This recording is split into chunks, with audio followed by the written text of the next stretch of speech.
Have you ever wondered how your mind handles time? And not the ticking of a clock, but time as you experience it. One moment you're remembering the past, the next you're planning for the future, and sometimes it feels like both are happening at once. But here's the real mystery. Your brain isn't just a passive observer of time, it's an active participant, bending and shaping it to help you navigate life. That's because our minds don't treat time as a straight line. Instead, they process time as a dynamic, interconnected flow where past, present, and future influence each other. Today, we're going to explore three fascinating concepts that explain how your mind achieves this: temporal nonlinearity, retrocausality, and predictive memory. Think of them as three roles in a well-orchestrated team. Temporal nonlinearity sets the stage. It allows the brain to treat time as flexible and interconnected rather than rigidly sequential. Without this, the rest of the system wouldn't work. To understand this model, we need to start with temporal nonlinearity, the idea that your brain doesn't experience time in a straight line. Instead, it processes time as a map where the past, present, and future are all connected.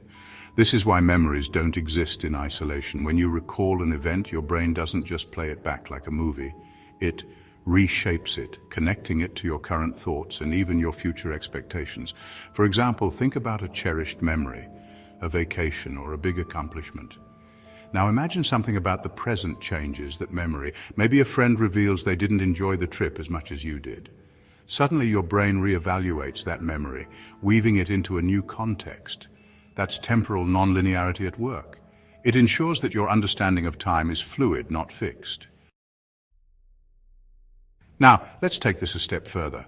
What if the future could shape how you think and feel right now? That's the principle of retrocausality. Retrocausality might sound like science fiction, but it's something your brain does all the time. Here's how it works. Your brain is constantly predicting what's going to happen next. If it anticipates a challenge or reward, it adjusts your present state to prepare for it. These future expectations can even change how you remember the past. For example, imagine you're about to give a big presentation. Your brain might dredge up memories of past presentations, good or bad, and reinterpret them based on your expectations for this one.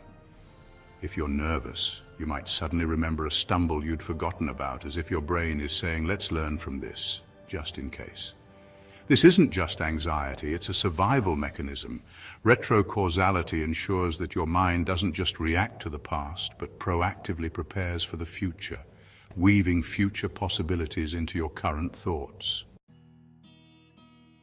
Finally, we come to predictive memory, the glue that holds it all together.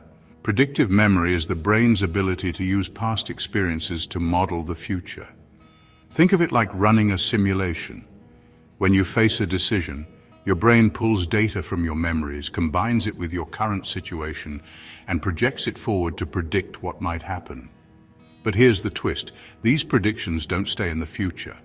They feed back into how you think and act right now, and they even reshape how you remember the past. For instance, imagine you're planning a big trip. Your brain isn't just recalling past vacations, it's using those memories to simulate what this trip might be like. If you remember getting lost last time, that memory might feel sharper, pushing you to prepare better maps. Predictive memory makes the past and future work together, giving you an edge in the present. Let's put it all together. Temporal nonlinearity lets the brain treat time as a dynamic flow, not a rigid sequence. Retrocausality allows future expectations to feed back into the present and even reshape the past. Predictive memory integrates these elements, creating a cohesive story where recollection and anticipation work hand in hand. Together, they form a powerful system that turns time into a tool for adaptation. Your brain doesn't just passively experience time, it actively bends it to help you learn, prepare, and thrive. So, what does this mean for us? It means that your mind is far more flexible than you might have thought. It means that memory isn't just a record of what was, but a tool for imagining what could be. It means that time in the hands of your brain is not a limitation, it's a resource. Think back to the bridge we started on. You're not just standing on it, you're building it. The past, present, and future are flowing together beneath you, and your mind is shaping them into something meaningful. This is the power of a mind beyond time.